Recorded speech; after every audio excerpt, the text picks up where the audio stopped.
Sorry for interruption. So के भयो भन्दाखेरि हामीले पार्ट 3 पनि गर्नुपर्ने अवस्था आयो। सो मेरो चार्ज जुन छ चार्ज चाहिँ कम भएछ। सो पपअप आउँदाखेरि रेकर्डिङको अलिकति एरर आयो। So I need to cut and restart from with it wind. सो हामीले कुरा कहाँ गर्दै थियौँ भन्दाखेरि म्यासेज युदेखिको है। सो स्पेसल रिक्वायरमेन्टको कुरा गर्दाखेरि since we mention earlier special requirement if your content is about financial product or service कुनै इम्प्लोइमेन्टसँग रिलेटेड छ है। For example although we are selling course in digital पाठशाला we still need to select age as employment है। Why भन्दा चाहिँ हाम्रो course पढिसकिसकेपछि हजुरहरूले काम गर्नुहुन्छ नि त। सो काम गर्नुहुन्छ we are directly or indirectly related to it है। अर्को हाउसिङ छ, सोशल इस्यु, इलेक्सन र पोलिटिक्स छ। So why we choose special requirement भन्दा if all our page is somehow related to this topic then we need to select it। किन गर्ने भन्दाखेरि you need to define your content beforehand to अल्गोरिदमलाई भन्नुपर्छ ल ठिक छ है हाम्रो कन्टेन्ट चाहिँ यस्तो यस्तो खालको छ। So it may directly or indirectly related to this fact है। जस्तो कुनै कन्टेन्ट इलेक्सनसँग रिलेटेड हुनसक्छ, कुनै पोलिटिक्ससँग, कुनै फाइनेन्सियल सर्भिससँग हुनसक्छ। So you need to define beforehand so that algorithm always चाहिँ हाम्रो सिस्टमले चाहिँ डिटेक्ट गर्न पाओस् ल यो कन्टेन्ट यस्तो छ। We need to clarify things if this will hamper our society or not है। जस्तै हाम्रो सोसल इस्युको कुरा गर्दाखेरि चाहिँ कुनै कुनै कुरा हुन्छ नि सानो सानो कुराहरूले पनि असर गरिरहेको हुन्छ क्या।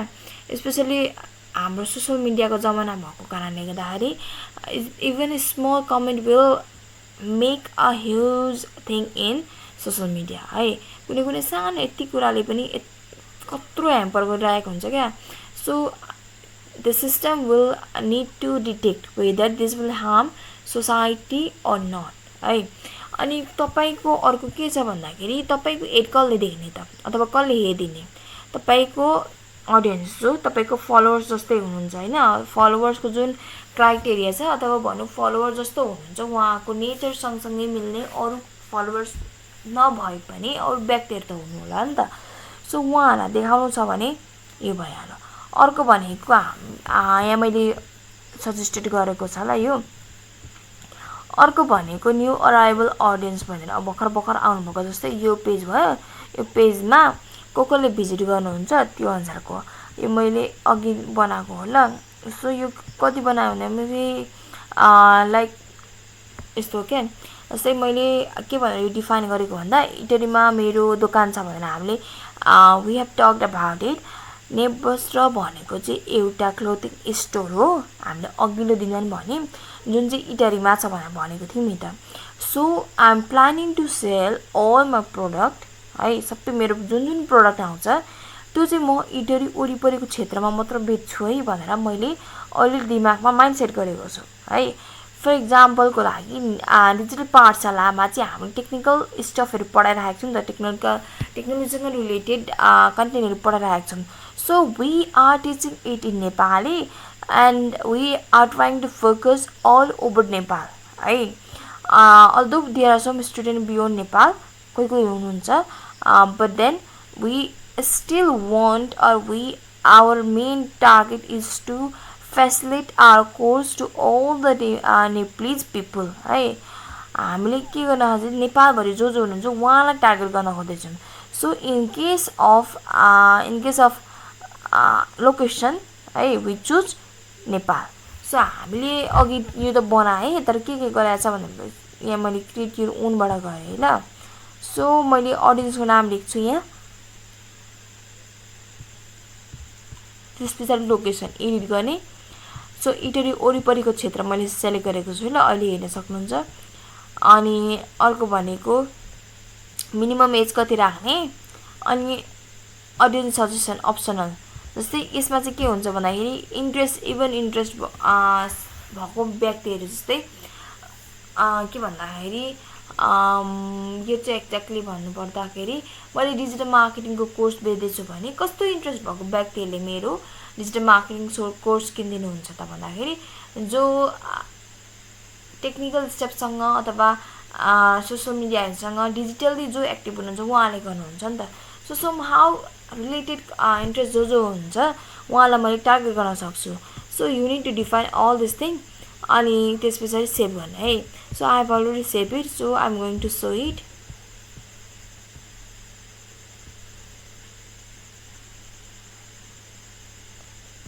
सो हेर्नुहोस् है त, सबसे सुरुमा मैले एडभान्टेज अडियन्स छोडिदिएको छु, ओपन गरेर गरिदिएको छु अनि मैले नाम लेखिदिएँ। लोकेसन मैले इटरी भनेको छु, सो इटरी वरिपरिको राखिदिएको छु ल। सो मिनिमम एज कति भनेर राखेँ 20। वाइ भन्दाखेरि so since this is party where which might be expensive, so under 18 वा 18-19 को के हुन्छ भन्दाखेरि अलिकति म्याचुर हुनुहुन्न है।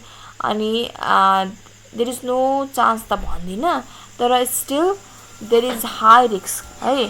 So I have selected 20। At least यो उमेरमा चाहिँ अलिकति म्याचुर हुनुहुन्छ अनि they can buy or pay it है। पे किनेर मात्र भएन नि त, ल मगाएर मात्र भयो त। हामीलाई के चाहियो त भन्दाखेरि पैसा चाहियो नि त। So we need to define as that will really helpful for your business है। अर्को भनेको चाहिँ इन्ट्रेस्ट यहाँनिर तपाईँले डिफाइन गर्न सक्नुहुन्छ। अर्को यहाँ एज छ है, मैले यसलाई एडिट गरिनँ, यहाँनिर अलिकति यसलाई मैले 40 बनाउँछु ल। सेभ गरेँ मैले है।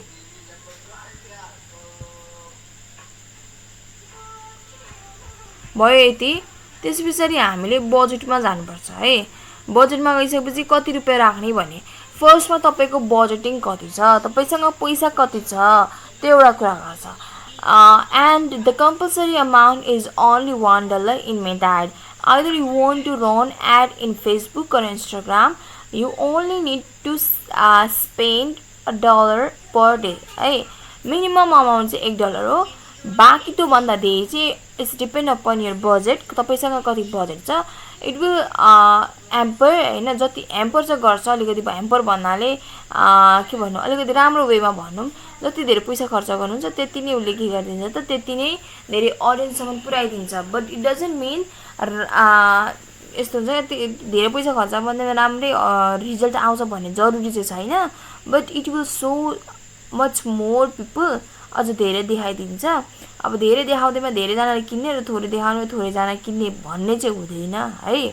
हुनसक्ला सर्टेन कन्डिसनमा हुनसक्ला, but I don't think it will affect a lot है।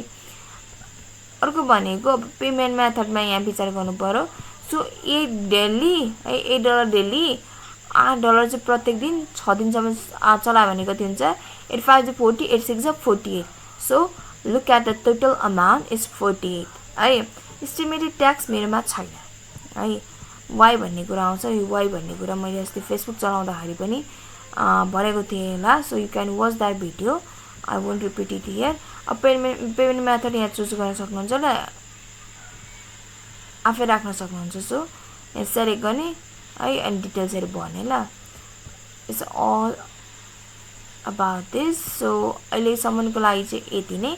So now the only thing you need to do is to click boost post. यहाँ बुस्ट पोस्टमा क्लिक गरिदिने अनि आउँछ। सो एड अकाउन्ट डिसेबल भएको है। सो मेरो अकाउन्टमा जति पैसा छ $16.80, I haven't paid that. So this account is being disable है। पैसा तिर्ने बित्तिकै फेरि यो एबल्ड हुन्छ। So I haven't paid, so this popup has shown in my figure भनौँ न, यो यसरी आएको छ। सो अहिलेको लागि पे नाउ भनिरहेको छ, आई हेभन्ट अपलोडेड भने। So let's click it. So तपाईँले चाहिँ गर्ने के त भन्दाखेरि लास्टमा यदि सबै डिटेलहरू मेन्टेन गरिसकेपछि लास्टमा बुस्ट पोस्ट छ त्यहाँ क्लिक गर्ने and you are ready to go. So for today हामी चाहिँ यतिमै रोक्छौँ है। So our main target was to connect Facebook and Instagram account, and we have successfully run Instagram ads. So congratulations, and we will see you in next video. Until then, signing off, Saloni.